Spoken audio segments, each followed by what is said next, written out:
ये भौजी होली खेला हो, बन जाया बही अकेला हो।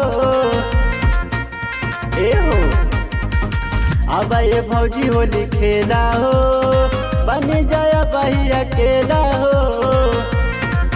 भले ले लिया कुछ मुँह मांगा में, ललका रंगवा डाला न हमारा लहंगा में, न तो देवर जी पड़ जाए बहो महंगा में। ए हो ललका रंगवा डाला न हमारा लहंगा में, न तो देवर जी पड़ जाए बहो महंगा में। बुझाई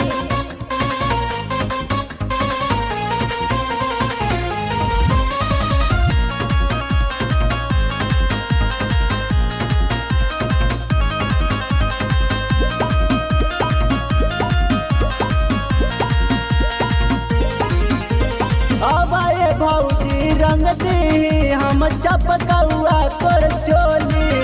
अरे हटी देवर जी ऐसे नहीं खेलल जहला होली।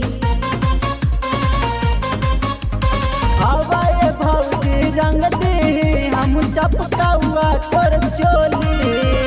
हटी देवर जी ऐसे नहीं खेलल जहला होली। कहले तो बड़ू हमरा के पांगा में, ललका रंगवा डाला न हमारा लहंगा में, न तो देवर जी पड़ जाए बहो महंगा में।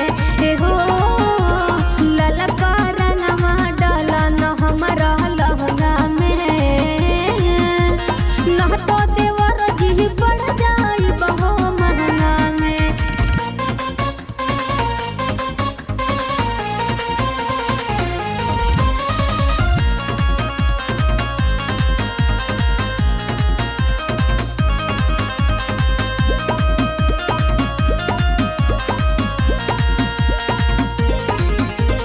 गाल में तोहरा लाल अबीर लगाई दे हबो। अरे कह के रंजन सोहिया से पिटवाई दे हम हो। गाल में तोहरा लाल अबीर लगाई दे हबो। कह के नगीना सोहिया से पिटवाई दे हम हो। लेके आइन पिचकारी अपन सांगा में, ललका रंगवा डाला न हमारा लहंगा